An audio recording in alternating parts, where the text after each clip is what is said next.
അപ്പോൾ 20-ാം തീയതി അഡ്മിറ്റായി, ഡെലിവറി കഴിഞ്ഞു. അപ്പൊ 20-ാം തീയതി, അപ്പൊ 18-ാം തീയതി അഡ്മിറ്റായി, 20-ാം തീയതി ഡെലിവറി ഡിസ്ചാർജ് ചെയ്തു. അപ്പൊ എത്ര ദിവസമായി? ഓക്കെ. അപ്പോ ഇവളെ ഇനി വീഡിയോ എടുക്കുന്നത് ശരിയല്ല. ഇവള് കായി തോന്നിയതൊക്കെ വിളിച്ചു പറയും.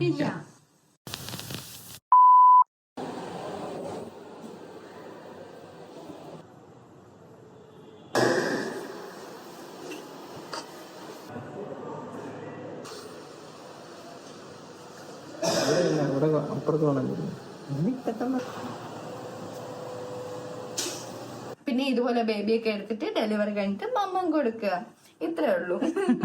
ഞാൻ ബാക്ക് പാക്കിംഗ് വീഡിയോ ഇട്ടിട്ടുണ്ടായിരുന്നു. അപ്പോ അത് കണ്ടിട്ടില്ലാത്തവരാണെന്നുണ്ടെങ്കിൽ അത് കാണുക.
Welcome back to our YouTube channel.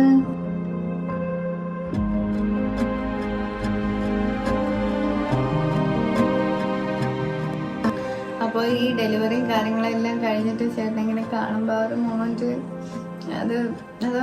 അതെനിക്ക് പറഞ്ഞറിയിക്കാൻ പറ്റത്തില്ല. അത് അമ്മാതിരി മൊമെന്റ് ആയിരുന്നു. ചില മൊമെന്റ്സ് ഉണ്ട്, ബേബിയെ കണ്ട മൊമെന്റ്, പിന്നെ NICയിൽ ബേബിയെ കൊണ്ടുപോയി നടന്നപ്പോ ബേബിയെ മിസ് ചെയ്ത ആ ഒരു മൊമെന്റ്, പിന്നെ ഹസ്ബൻഡിനെ ഡെലിവറി കഴിഞ്ഞുകൊണ്ട് ഹസ്ബൻഡിനെ കണ്ട മൊമെന്റ്, അതൊക്കെ ഭയങ്കര വാല്യൂബിൾ ആയിട്ടുള്ള ഒരു മൊമെന്റ് ആയിരുന്നു. ആ ഒരു മൊമെന്റ് നമുക്ക് ഒരു തവണ മാത്രം എക്സ്പീരിയൻസ് ചെയ്യാനും പറ്റുന്ന ഒരു മൊമെന്റാ. അപ്പോ ചേട്ടനെ കണ്ട് കഴിഞ്ഞതിന് ശേഷം പിന്നീട് ആണ് ചേട്ടൻ പോയി. പിന്നീട് ഞാൻ അവിടെ കിടന്ന് ഉറങ്ങി, ബാത്തും കാര്യം എല്ലാം കഴിഞ്ഞതിന് ശേഷം പിന്നീട് റൂമിലോട്ട് കൊണ്ടുപോകുമ്പോൾ വീഴ്ചയെല്ലാം കൊണ്ടുപോകുന്നത്. അന്നേരം ഇത് എനിക്ക് ഇച്ചനെ കണ്ടപ്പോഴത്തേക്ക് വിഷമിച്ച് തന്നെയാണ് ഇരിക്കുന്നത്. ദെൻ റൂമിലോട്ട് പോയതിന് ശേഷം കൂടുതലൊന്നും എനിക്ക് പെയിനായിട്ട് കൂടുതലൊന്നും സംസാരിക്കാൻ പറ്റുന്നില്ല. ആ ഒരു സ്റ്റിച്ചിന്റെ പെയിന്, ശരീരം മൊത്തം നമ്മുടെ എല്ലുകളും മസിലും ഒക്കെ ഉടഞ്ഞിട്ടുള്ള പെയിനാന്നൊക്കെ അല്ലേ പറയുക, അങ്ങനെയൊക്കെയല്ലേ പണ്ടുള്ളവർ പറയുക. അപ്പൊ അതുകൊണ്ട് ആ ഒരു മൊമെന്റിൽ സംസാരിക്കുന്നതിനെക്കാട്ടിൽ കൂടുതൽ, നമ്മളെ സംബന്ധിച്ച് നമ്മൾ സംസാരിക്കുന്നതിനെക്കാട്ടിൽ കൂടുതൽ എനിക്ക് തോന്നുന്നൊരു നല്ല പാർട്ട്നേഴ്സ് ആണെങ്കിൽ അവർക്ക് സംസാരിക്കേണ്ട ആവശ്യം പോലും ചില മൊമെന്റിൽ വരത്തില്ല. അവര് മെന്റലി തന്നെ കാര്യങ്ങൾ പലതും കൈമാറും. അപ്പോൾ എനിവേ അന്ന് റൂമിലോട്ട് പോയതിന് ശേഷം പിന്നീട് ചേട്ടൻ എന്നെ ഇങ്ങനെ കട്ടിലോട്ടൊക്കെ കിടത്തിയിട്ട്, മക്കളെ നീ റെസ്റ്റ് എടുക്ക്, നീ സംസാരിക്കണ്ട. അപ്പൊ ഞാൻ പറഞ്ഞാ വാവയുടെ ഫോട്ടോ എനിക്കൊന്ന് കാണണം. അന്നേരം എനിക്ക് കുഞ്ഞിന്റെ ഫേസ് കൂടുതൽ എനിക്ക് കാണാനായിട്ട് പറ്റിയില്ല. അപ്പൊ ഞാൻ ബാബയുടെ ഫോട്ടോ വന്നു. അപ്പൊ ഇച്ചൻ ഫോണില് ഫോട്ടോയൊക്കെ എടുത്തപ്പോ ഞാൻ ഇച്ചൻ എന്താ ബൊമ്മയാ? അതിന് ഞാൻ ചോദിച്ച ചോദ്യം, ഇതെന്താ ബൊമ്മയാ, എന്താ പാവക്കുട്ടിയാണോന്ന് ചോദിച്ചു. അപ്പൊ ഞാൻ ഇങ്ങനെയൊക്കെ നോക്കുന്നുണ്ട്, ഇത് ബൊമ്മയാണ്, ഇതാണ് എന്റെ കൊച്ച് എന്നൊക്കെ ഞാൻ ഇങ്ങനെ നോക്കി. അപ്പൊ അയ്യോ എന്റെ പൊന്നു. അപ്പോ ബേബിയുടെ എൻ്റെ ഡെലിവറി കഴിഞ്ഞപ്പോൾ ബേബിക്ക് 2500 കറക്റ്റ് 2500 ഉണ്ടായിരുന്നു. പക്ഷെ അതെനിക്ക് ഭയങ്കര ഹെൽപ്ഫുൾ ആയിരുന്നു. കാര്യം കുറച്ചും കൂടി നാളെ പോയിരുന്നെങ്കിൽ എന്തായാലും 3.5 കിലോ ഒക്കെ പോയിരുന്നെങ്കിൽ കുറച്ചും കൂടിയൊക്കെ എനിക്ക് തോന്നുന്നു മേ ബി കുറച്ചും കൂടിയൊക്കെ പെയിൻഫുൾ ആയിരുന്നേനെന്ന് തോന്നുന്നു ഡെലിവറി. എനിവേ 200-500 ആള് ഇനി പെട്ടെന്ന് എത്തി. പിന്നെ ആള് ഹെൽത്തി ആയിരുന്നു, വേറെ സീനൊന്നും ഇല്ല. പിന്നെ ആൺകുട്ടിയാണെന്നുള്ള ഓൾറെഡി ഡെലിവറി കഴിഞ്ഞപ്പോഴേ ചേട്ടൻ പോസ്റ്റ് ചെയ്തിട്ടുണ്ടായിരുന്നു. അപ്പൊ ഒരുപാട് പേര് കൺഗ്രാറ്റ്സ് ഒക്കെ അറിയിച്ചു. ഒരുപാട് പേര് എനിക്ക് മെസ്സേജ് ഒക്കെ ചെയ്തു. ഇങ്ങനെ ഇൻസ്റ്റാ വഴിയാണെങ്കിലും ഒക്കെ ഒത്തിരി പേര് മെസ്സേജ് ചെയ്തിട്ടുണ്ടായിരുന്നു. അപ്പോൾ പാർട്ട് 1 ശേഷം പാർട്ട് 2 വീഡിയോ ഒരുപാട് പേര് എക്സ്പെക്ട് ചെയ്യുന്നുണ്ടായിരുന്നു. കുഞ്ഞിനെ ഉറക്കി കിടത്തിയിട്ടാണ് വീഡിയോ എടുക്കുന്നത്. അപ്പോൾ ഇനിയിപ്പോ എപ്പോഴാണ് ആശാൻ എണീക്കുന്നതെന്നൊന്നും ഇടയ്ക്കിടയ്ക്കൊക്കെ ഇങ്ങനെ കിടന്നുണ്ട്. പിന്നെ ഹോസ്പിറ്റല്, ഞാൻ എന്നെ കാണിച്ച ഹോസ്പിറ്റല് എൻ്റെ പ്രഗ്നൻസി ജേർണിയിൽ ഒരു വലിയൊരു എനിക്ക് നല്ലൊരു എക്സ്പീരിയൻസ് തന്ന, അല്ലെങ്കിൽ നല്ലൊരു പ്ലഷറബിൾ മൊമെന്റ്, നല്ലൊരു പ്ലഷറബിൾ ജേർണി, ഇതൊക്കെ തന്നൊരു ഹോസ്പിറ്റലാണ് അമർ മെറ്റേണിറ്റി സെന്റർ ആറ്റിങ്ങൽ. ആദ്യം SATയിലായിരുന്നു ഞങ്ങൾ കാണിച്ചുകൊണ്ടിരുന്നത്. അത് ഞങ്ങൾക്ക് ഈ ഒരു പ്രഗ്നന്റ് ആണ് എന്നറിയുന്ന ആ ഒരു മൊമെന്റ് ഉണ്ടല്ലോ, അപ്പൊ പ്രഗ്നൻസി ടൈമിൽ ആ ഒരു അതായത് പ്രഗ്നന്റ് ആണെന്നറിഞ്ഞ ആ ഒരു വീഡിയോ, അതിൻ്റെ ആ ഒരു മെമ്മറീസ് കാര്യങ്ങളൊക്കെ ഞങ്ങൾ ഷെയർ ചെയ്യും. അത് വെയിറ്റ് ചെയ്യണം എല്ലാവരും. ആ വീഡിയോ ഉടനെ വരുന്നുണ്ട്. SATയിലാണ് ആദ്യത്തെ ആ ഒരു ഫസ്റ്റ് ട്രൈമസ്റ്ററിൽ SAT ആണ് കാണിച്ചിരുന്നത്. അപ്പോൾ first trimester okay, it was okay ആയിരുന്നു. ദെൻ സെക്കൻഡ് ട്രൈമസ്റ്റർ ആയപ്പോഴത്തേക്ക് നമുക്ക് കൺവീനിയന്റ് അല്ല, കാരണം ബൈസ്റ്റാൻഡറിനെ ഒന്നും അകത്തോട്ട് കയറ്റൂലല്ലോ. അപ്പോൾ പിന്നെ സെക്കൻഡ് ട്രൈമസ്റ്റർ ആയപ്പോൾ അത് നമുക്ക് കൺവീനിയന്റ് അല്ലാണ്ടായി. പിന്നെ ഉള്ള ഒരു കാര്യം എന്ന് പറയുന്നത്, അവിടെ കൂടുതലും പഠിക്കുന്ന പിള്ളേരാണല്ലോ ഇരിക്കുന്നത്. മെയിൻ ഡോക്ടേഴ്സിനെ നമുക്ക് അധികം അങ്ങനെ കാണാൻ പറ്റില്ല എന്നാ തോന്നുന്നത്, അവിടെ പഠിക്കുന്ന പിള്ളേരല്ലേ ഇരിക്കുന്നത്. അപ്പൊ അത് ഈ പഠിക്കുന്ന ഒരാള് എന്നെ കണ്ടിട്ട് ഇതെനിക്ക്, ഞാൻ ഒരിക്കൽ ഇങ്ങനെ എനിക്ക് 5ാം മാസത്തിൽ ഞാനിങ്ങനെ പോയി കണ്ടപ്പോൾ എനിക്കുണ്ടായൊരു ദുരനുഭവമാണ്. അനോമലി സ്കാൻ ചെയ്തപ്പോഴത്തേക്ക് അത് ഈ ഡക്ടസ് എ വേവ്, അത് ഡക്ടസ് എ വേവ് പോസിറ്റീവ് എന്ന് വെച്ചാൽ ഡക്ടസ് എ വേവ് എന്ന് പറയുമ്പോൾ അത് ഹെൽത്തി ആണ്, നോർമലാണ്, ഇറ്റ്സ് ഓക്കെ, ഇറ്റ്സ് ഫൈൻ. അന്ന് നമുക്ക് അറിയില്ലായിരുന്നു. പക്ഷെ പിന്നീട് നമ്മൾ ഒരുപാട് അതിനെപ്പറ്റി റെഫർ ചെയ്തു, അതെന്താണെന്ന് എൻക്വയറി ചെയ്തു. അപ്പോഴത്തേക്കാണ് മനസ്സിലായത് ഓക്കെ, ഇറ്റ് ഈസ് ഫൈൻ, വേറെ കുഴപ്പമൊന്നുമില്ല, baby is okay, mother is also okay എന്നൊക്കെ മനസ്സിലായി. അപ്പോൾ ഇത് കണ്ടിട്ട് ഇവര് അവിടെ നിന്നിട്ട് പറയുന്നുണ്ടായിരുന്നു, ഓ ഇത് ഡക്ടസ് എ വേവ് പോസിറ്റീവ് ആണ്, അപ്പോൾ നമുക്ക് ബേബിയുടെ ഡീറ്റെയിൽഡ് എക്കോ സ്കാനിങ് വേണം. അപ്പം ഞാൻ ഡീറ്റെയിൽഡ് എക്കോ സ്കാനിങ്, ഇത് കുഴപ്പമൊന്നും ഇല്ലല്ലോ, ഇത് കുഴപ്പമുണ്ടോ എന്നൊക്കെ ഇങ്ങനെ ആലോചിച്ചു. ദെൻ അവര് എനിക്ക് തന്ന റെസ്പോൺസ് കാര്യങ്ങൾ എനിക്ക് ഫൈനായിട്ട് തോന്നിയില്ല. സോ കുറച്ച് ഇൻകംഫർട്ട് ആയതുകൊണ്ട് ഞങ്ങൾ പിന്നീട് അവിടുന്ന് മാറി. അത് മാത്രമല്ല, ഞങ്ങളിപ്പോൾ ഉള്ള സ്ഥലത്ത് നിന്ന് ഞങ്ങൾക്ക് ട്രിവാൻഡ്രം വരെ അത്രയും ദൂരം വരെ യാത്ര ചെയ്യുക എന്നുള്ള ഒരു പ്രഗ്നൻസി ടൈം ആയതുകൊണ്ട് അതും ഒരു ഡിസ്കംഫർട്ടാണ്.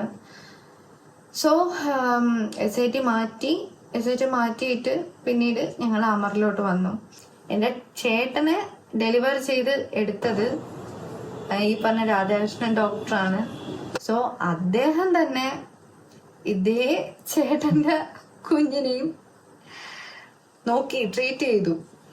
കയ്യിൽ എടുത്തത് ഡോക്ടറല്ല, പിന്നെ എന്നെ അവിടെ ട്രീറ്റ് ചെയ്ത ഡോക്ടേഴ്സ്, സിസ്റ്റേഴ്സ്, ഹോസ്പിറ്റൽ ആംബിയൻസ്, അവിടുത്തെ ഒരുപാട് കാര്യങ്ങൾ, ക്യാൻറ്റീനിൽ അവരുടെയൊക്കെ ഒരു സ്നേഹം, കെയറിങ്, എല്ലാം അവിടുത്തെ ആ ഒരു അറ്റ്മോസ്ഫിയർ നമുക്ക് ഒരിക്കലും അതൊരു ഹോസ്പിറ്റലായിട്ട് ഫീൽ ചെയ്തിട്ടില്ല. അവിടെ അഡ്മിറ്റായി ഡിസ്ചാർജ് ആവുന്നവരെയും ഹോസ്പിറ്റലായിട്ട് ഫീൽ ചെയ്തിട്ടില്ല. It was just like A family. അതിന്ന് പിന്നീട് മാറി ഡിസ്ചാർജ് ചെയ്യാൻ വന്നപ്പോഴത്തേക്ക് ഭയങ്കര വിഷമമായി. ഡിസ്ചാർജ് ചെയ്യാൻ വന്നപ്പോൾ പോവാൻ തോന്നില്ല എന്നൊക്കെയുള്ള ഒരു മൈൻഡ് സെറ്റിലോട്ട് പോയി. പിന്നെ ഡെലിവറി കഴിഞ്ഞപ്പോഴത്തേക്ക് ആസ് യൂഷ്വൽ നമ്മൾ ഫാമിലി മെമ്പേഴ്സിനെയൊക്കെ വിളിച്ചറിയിച്ചു. എൻ്റെ ഫാമിലി മെമ്പേഴ്സിനെ വിളിച്ചറിയിച്ചു, ഹസ്ബൻഡിൻ്റെ ഫാമിലി മെമ്പേഴ്സിനെ വിളിച്ചറിയിച്ചു. So some of the family members came and നമ്മളെ വന്ന് കണ്ടു. അപ്പോൾ 18-ാം തീയതി അഡ്മിറ്റായി, 20-ാം തീയതി ഡെലിവറി ആയി, ദെൻ 24-ാം തീയതി ഹോസ്പിറ്റലിൽ നിന്ന് ഡിസ്ചാർജ് ചെയ്തു. പിന്നെ baby is fine, baby okay ആണ്. Then mamma is also fine, papa is always fine. കാരണം ഇപ്പൊ കാലില് നീര് പിടിച്ച് നടക്കുക, ഓടിയിടുന്നു. ഞങ്ങള് ഇവിടെ ഇപ്പൊ ഞാന് ഹസ്ബൻഡ് ബേബി മാത്രമേ ഉള്ളൂ. സോ എല്ലാ കാര്യങ്ങളും ഇങ്ങനെ ഞങ്ങള് എയറിലാണ്. എല്ലാ കാര്യങ്ങളും ഇങ്ങനെ മാനേജ് ചെയ്യാനായിട്ട് അറിയാലോ. നമ്മളെ ഈ ഒരു ടൈമില് എക്സ്ട്രാ വേറെ ആരെങ്കിലും ഒക്കെ ഉണ്ടെങ്കിൽ നമുക്കതൊരു വലിയൊരു ഹെൽപ്ഫുൾ ആയിരിക്കും, ഒരു അസിസ്റ്റൻസ് ആയിരിക്കും. പിന്നെ ഞങ്ങളുടെ ഫീൽഡ് ഒരു ഫിലിം ഇൻഡസ്ട്രി കാര്യങ്ങളൊക്കെ ആയതുകൊണ്ട് തന്നെ ഞങ്ങക്ക് ഓൾറെഡി അന്നേ ഉറക്കമില്ല, ഇപ്പൊ പിന്നെ ഒട്ടുമില്ല. അതുകൊണ്ട് 3 ദിവസത്തിൽ ഒരിക്കൽ 1 മണിക്കൂർ ഉറങ്ങും. അതെ, 3 ദിവസത്തിൽ ഒരിക്കൽ നമ്മൾ 1 മണിക്കൂർ മാത്രമായി ഉറങ്ങുകയാണ് ഗൈസ്. ഈ വീഡിയോ എടുക്കുന്നത് തന്നെ ഇപ്പൊ എത്ര മണി? വീഡിയോ എടുക്കുന്നത് തന്നെ ഇപ്പോൾ സമയം 3:30 ആയിരിക്കുകയാണ്. ഏകദേശം 5 മണിയൊക്കെ ആവുമ്പോഴത്തേക്ക് ഇനിയിപ്പോ ക്ഷേത്രത്തിൽ കൗസല്യ സുപ്രജ അതെ, കോമഡി എന്ന് പറയുന്നത് അതല്ല, അതും കേട്ട് ഉറങ്ങാന്ന് വിചാരിക്കുമ്പോ ഒരാൾ എണീക്കും. അതെ, അതാണ് പ്ലസ് പോയിന്റ്. നമ്മള് കൗസല്യ കേട്ടിട്ട് ഉറങ്ങാന്ന് വിചാരിക്കുമ്പോ ഇവിടെ ആശാൻ തലവെക്കുമ്പോ പിന്നെ മമ്മം കൊടുക്കണം. മമ്മം കൊടുത്തിട്ട് ആള് ഉറക്കാന്ന് വിചാരിക്കുമ്പോ ചില ദിവസങ്ങളിൽ ആള് നിർബന്ധമുണ്ട് കേട്ടോ, ചില ദിവസങ്ങളിൽ വലിയ നിർബന്ധമില്ല. അപ്പൊ പിന്നീട് ഞാനിങ്ങനെ ഉറക്കും, ചേട്ടൻ എടുത്തോണ്ട് നടന്ന് ഉറക്കുന്നു. അപ്പൊ കുറെ നേരം അവ അച്ഛനെ നോക്കി കിടക്കും. കൊള്ളാലോ, എന്റെ അച്ഛൻ കൊള്ളാലോ. 2 മണിക്കൂറൊക്കെ എടുത്തായിരിക്കും ഉറക്കുന്നത്. അപ്പൊ നേരെ 8 മണിയാവും. 8 മണിക്ക് എണീച്ച് കഴിഞ്ഞാൽ പിന്നെ കാപ്പി ഉണ്ടാക്കണം.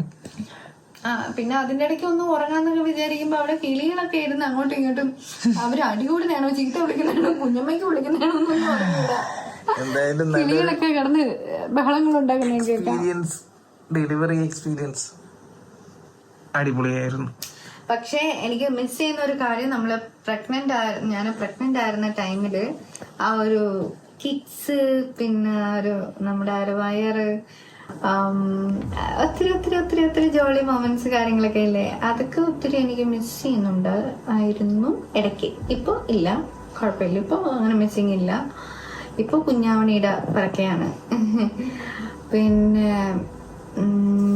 പിന്നെ എല്ലാവരും ഇനിയും ഞങ്ങൾക്ക് വേണ്ടി പ്രാർത്ഥിക്കണം,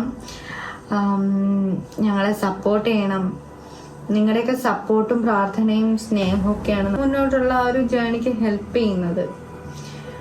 പിന്നെ കുഞ്ഞിന്റെ നെയിം കാര്യങ്ങൾ ഒക്കെ ഉടനെ റിവീൽ ചെയ്യും. പിന്നെ ഞങ്ങളുടെ ആഫ്റ്റർ ഡെലിവറി എക്സ്പീരിയൻസ് അത് റിവീൽ ചെയ്യും. അങ്ങനെ ഒത്തിരി കാര്യങ്ങൾ. Pregnancy journey, what are the circumstances that I face through my pregnancy journey. പിന്നെ അതുപോലെ മെയിൻ ഇമ്പോർട്ടന്റ് കാര്യം എന്ന് പറയുന്നത്, ഞാൻ ബാക്ക് പാക്കിംഗ് വീഡിയോ ഇട്ടിട്ടുണ്ടായിരുന്നു. അപ്പോൾ അത് കണ്ടിട്ടില്ലാത്തവരാണെന്നുണ്ടെങ്കിൽ അത് കാണുക. ബാക്ക് പാക്കിംഗ് വീഡിയോയില് ഒരുപാട് സാധനങ്ങൾ ഞാൻ പാക്ക് ചെയ്യുന്നത് കാര്യങ്ങളൊക്കെ ഡീറ്റെയിൽഡ് ആയിട്ട് ഇട്ടിട്ടുണ്ടായിരുന്നു. അപ്പോൾ എൻ്റെ ഡെലിവറി എക്സ്പീരിയൻസിൽ എന്തൊക്കെ സാധനങ്ങളാണ് ബേബിക്ക് ഉള്ളതാണെങ്കിലും എനിക്കുള്ളതാണെങ്കിലും എന്തൊക്കെ സാധനങ്ങളാണ് ഹോസ്പിറ്റലിൽ ഡെലിവറി ടൈമിൽ എനിക്ക് ഉപയോഗിക്കേണ്ടി വന്നത് എന്നൊക്കെയുള്ള കാര്യങ്ങൾ ഞാൻ വീഡിയോ ആയിട്ട് ഇടുന്നതാണ്. അപ്പോൾ അത് ഇനി ഉള്ളവർക്ക് വലിയൊരു ഹെൽപ്പായിരിക്കും. അപ്പോൾ ആ വീഡിയോ മിസ് ചെയ്യാതെ എല്ലാവരും കാണുക. എൻ്റെ ഡെലിവറി നോർമൽ ഡെലിവറി ആയിരുന്നു. കുഞ്ഞാവയ്ക്ക് ഡെലിവറി കഴിഞ്ഞപ്പോൾ 2500 വെയിറ്റ് ഉണ്ടായിരുന്നു. കുഞ്ഞാവ ഓക്കെയാണ്, ഞാൻ ഓക്കെയാണ്. നിങ്ങളുടെയൊക്കെ സപ്പോർട്ടിൽ, നിങ്ങളുടെയൊക്കെ പ്രാർത്ഥനയിൽ ഞങ്ങൾ ഓക്കെ ആയിട്ടിരിക്കുന്നു, സന്തോഷമായിട്ടിരിക്കുന്നു, ഹാപ്പി ആയിട്ടിരിക്കുന്നു. പിന്നെ വീഡിയോയിലൊക്കെ കമൻറ്റ് ചെയ്തിട്ടുള്ള ഒത്തിരി ആൾക്കാരുണ്ട്. അവരുടെയൊക്കെ കമൻറ്റും കാര്യങ്ങളൊക്കെ കണ്ടപ്പോൾ അതെനിക്ക് ഭയങ്കര ഒരു സപ്പോർട്ടായിട്ട് എനിക്ക് തോന്നി. Anyway, love you all, thank you all for supporting us. പിന്നെ ബേബിയുടെ ഫേസും കാര്യങ്ങളൊന്നും ഞാൻ ഇപ്പോഴേ റിവീൽ ചെയ്യാത്തതാണ് കേട്ടോ. ബേബിയുടെ ഫോട്ടോ ആണെങ്കിലും ശരി, അത് ഞാൻ ഇടാത്തതാണ്. ബേബിയുടെ വീഡിയോസ്, ഫേസ് കാണിച്ചിട്ടുള്ള വീഡിയോസ് ഒന്നും ഞാൻ ഇടാത്തതാണ്. കാര്യം അത് കുറച്ച് നാൾ കഴിയട്ടെ എന്ന് കരുതിയിട്ടാണ്. അപ്പൊ അതിലാർക്കെങ്കിലും എന്തെങ്കിലും പരാതിയോ പരിഭവം ഉണ്ടെന്നുണ്ടെങ്കിൽ സോറി കേട്ടോ. എന്തായാലും ഞാൻ കുറച്ചാൾ കഴിഞ്ഞ ശേഷം ഞാൻ ഇടും. പിന്നെ നമ്മുടെ വീഡിയോസിനൊക്കെ വെയിറ്റ് ചെയ്തിരുന്നവർക്ക് ഒത്തിരി താങ്ക് യു. ഇനിയും നിങ്ങളുടെ സപ്പോർട്ട് മുന്നോട്ട് വേണം. പിന്നെ ഇനി ഒത്തിരി കാര്യങ്ങളൊക്കെ എനിക്ക് ഷെയർ ചെയ്യാനുണ്ട്. ഞാനൊന്ന് ഓണായി വരട്ടെ. എൻ്റെ പ്രസവരക്ഷ കാര്യങ്ങൾ, അത് ഇമ്പോർട്ടൻ്റ് കാര്യമാണ് കേട്ടോ. എൻ്റെ പ്രസവരക്ഷ എനിക്കിപ്പോൾ ഓൾറെഡി ഡെലിവറി കഴിഞ്ഞിട്ട് 24 days ആയി. എനിവേ, ഹോസ്പിറ്റലിലെ ഡോക്ടർ പറഞ്ഞത് മേ ബി അതിൻ്റെ ഹെൽത്ത് കണ്ടീഷൻ കണ്ടിട്ടായിരിക്കണം, എനിക്കറിയൂല. ഡോക്ടർ പറഞ്ഞു ഷീസ് ഓക്കെ, ഷീസ് ഫൈൻ. അവക്ക് വേറെ വലിയ പ്രസവരക്ഷ കാര്യങ്ങൾ അവിടെ ഇവിടെ അതൊന്നും വേണ്ട, ജസ്റ്റ് ചൂടുവെള്ളത്തിലൊന്ന് കുളിച്ചാൽ മതി എന്നാ പുള്ളി പറഞ്ഞ്. He such A Brave doctor. അപ്പോൾ നമുക്ക് മെന്റൽ സ്ട്രെങ്ത് ആണ് എപ്പോഴും നമ്മുടെ ബോഡിയെ ആക്റ്റീവാക്കി വയ്ക്കുക എന്നൊക്കെ പണ്ട് ഒത്തി കഴിയുമ്പോൾ ഞാനിവിടെ കട്ടില് കുരിശ് വരച്ച് കണക്ക് കിടക്കുന്നതാണ്. പിന്നെ ഡെലിവറി കഴിഞ്ഞിട്ട് 24 ദിവസമായി. ഇത്രയും നാളായിട്ട് പ്രസവരക്ഷയൊന്നും എടുത്തിട്ടില്ല. അതെന്താണെന്നൊക്കെ പറയാം. പിന്നെ പ്രസവരക്ഷയുടെ ഒരു ഡീറ്റെയിൽഡ് വീഡിയോ ഇടുന്നുണ്ട്. ഫിസിക്കലി ഞാൻ ഓക്കെ ആണ് എന്നെനിക്ക് ആ ഒരു വിശ്വാസമുണ്ട്. പിന്നെ ഇടയ്ക്കൊക്കെ ബുദ്ധിമുട്ട് വരാറുമില്ല എന്നല്ല. പിന്നെ സ്റ്റിച്ചിന്റെ പെയിന് കാര്യങ്ങളൊക്കെ എനിക്ക് ഉണ്ടായിരുന്നു. ഡെലിവറി കഴിഞ്ഞ ടൈമിലൊക്കെ ഇരിക്കാനൊക്കെ വലിയ ബുദ്ധിമുട്ടായിരുന്നു. പ്രസവരക്ഷയും കാര്യങ്ങളൊക്കെ ഞങ്ങൾ എടുക്കാൻ പോകുന്നേ ഉള്ളൂ. പിന്നെ ഞാന് എന്റെ ഡെലിവറി കഴിഞ്ഞിട്ട് ഇവിടെ വന്ന്, അതായത് 24-ാം തീയതി ഇവിടെ വന്ന് 26-ാം തീയതി 27-ാം തീയതി ഒക്കെ ആയപ്പോഴത്തേക്ക് ഞാൻ അടുക്കളയിൽ കയറി ഞാൻ സാമ്പാറൊക്കെ വെച്ചു കേട്ടോ. സാമ്പാറും പിന്നെന്തുവാ ചപ്പാത്തിയൊക്കെ ചുട്ടു. അങ്ങനെ ഒത്തിരി എന്നെ കൊണ്ട് വരുന്ന കുറച്ച് പണികളൊക്കെ ഞാൻ ഇവിടെ ചെയ്തു. അത് എന്റെ ഹസ്ബൻഡ്, ഇത്രയും കെയർ ചെയ്യുന്ന ഹസ്ബൻഡ് അങ്ങനെ ചെയ്യിക്കോ എന്നല്ല, ഞാനായിട്ട് കെയർ ചെയ്തതാണ്. ഞാൻ ഓക്കെ ആണ് എന്നെനിക്ക് തോന്നി. പക്ഷെ അതുകൊണ്ട് തന്നെ ഞാൻ ഓക്കെ എന്നാവും. എനിക്ക് വേറെ പ്രശ്നവും കാര്യങ്ങളൊന്നുമില്ല എന്ന് പറഞ്ഞ് പ്രസവരക്ഷ ചെയ്യാതിരിക്കാൻ ചെയ്യണ്ടെന്നല്ല, പ്രസവരക്ഷ ചെയ്യണം. എന്നാലും മെന്റലി നമ്മൾ ഓക്കെ ആണെന്നുണ്ടെങ്കിൽ നമുക്ക് ഫിസിക്കലി നമ്മൾ ഓക്കെ ആയിരിക്കും. അപ്പൊ എനിവേ, എന്റെ കുഞ്ഞാവ് എണീച്ചിട്ടുണ്ട്. അപ്പോൾ എന്റെ വീഡിയോക്ക് കാത്തിരുന്ന എല്ലാവർക്കും എനിക്ക് ഒത്തിരി സന്തോഷം. അപ്പോൾ എന്റെ വീഡിയോ എല്ലാവരും കാണണം, ലൈക്ക് ചെയ്യണം, കമന്റ് ചെയ്യണം, ഷെയർ ചെയ്യണം. ചാനൽ സബ്സ്ക്രൈബ് ചെയ്തിട്ടില്ലാത്തവരാണെങ്കിൽ മസ്റ്റ് ആയിട്ട് ചാനൽ സബ്സ്ക്രൈബ് ചെയ്യുക. പിന്നെ നോട്ടിഫിക്കേഷൻസിൽ ഓൾ എന്നുള്ള ബട്ടൺ തീർച്ചയായിട്ടും നിങ്ങൾ അമർത്തുക. അപ്പോൾ എല്ലാവർക്കും thank you, love you all. Then next video വരുന്നുണ്ട്, വെയിറ്റ് ചെയ്യുക.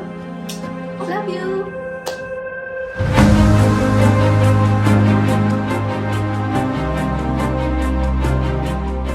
പിന്നെ ഡെലിവറിക്ക് വേണ്ടി വെയിറ്റ് ചെയ്യുന്നവർക്ക്, ഡെലിവറി ഇത്ര വീക്സ് ആയി എന്നൊക്കെ പറഞ്ഞ് കമന്റ് ചെയ്തവർക്ക് നിങ്ങളുടെയൊക്കെ ഡെലിവറി നോർമൽ ഡെലിവറി ആവട്ടെ എന്ന് ഞാൻ വിഷ് ചെയ്യുന്നു. നല്ലൊരു ഡെലിവറി ആവട്ടെ എന്ന് വിഷ് ചെയ്യുന്നു. പിന്നെ ഉള്ള ഇമ്പോർട്ടന്റ് കാര്യം, പണ്ടുള്ള ആൾക്കാർ പറയുന്നതായിട്ട് നിങ്ങൾ ജോലിയൊന്നും ചെയ്തിട്ടില്ലാത്തവരാണെന്നുണ്ടെങ്കിൽ നിങ്ങൾ ഒരിക്കലും ഒരു കാരണവശാലും നിങ്ങൾ കുനിഞ്ഞു കിടന്ന് മുറ്റോടിക്കാനോ അതിനൊന്നും പോകേണ്ട ആവശ്യമില്ല.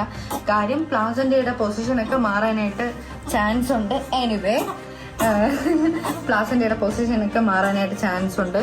നമ്മളെ ഡോക്ടർ എന്ത് പറയുന്നോ അത് ഫോളോ ചെയ്യുക. ഫോളോ ചെയ്ത് കഴിഞ്ഞാൽ നിങ്ങൾക്ക് നോർമൽ ഡെലിവറി തന്നെ കിട്ടും. ഹെൽത്തി ആയിട്ട് ഫുഡ് കഴിക്കുക, ഹെൽത്തി ആയിട്ട് കഴിക്കുക. പിന്നെ ഞാൻ നോർമൽ ഡെലിവറി ആവാനായിട്ട് യാതൊരു എക്സസൈസും ചെയ്തിട്ടില്ല.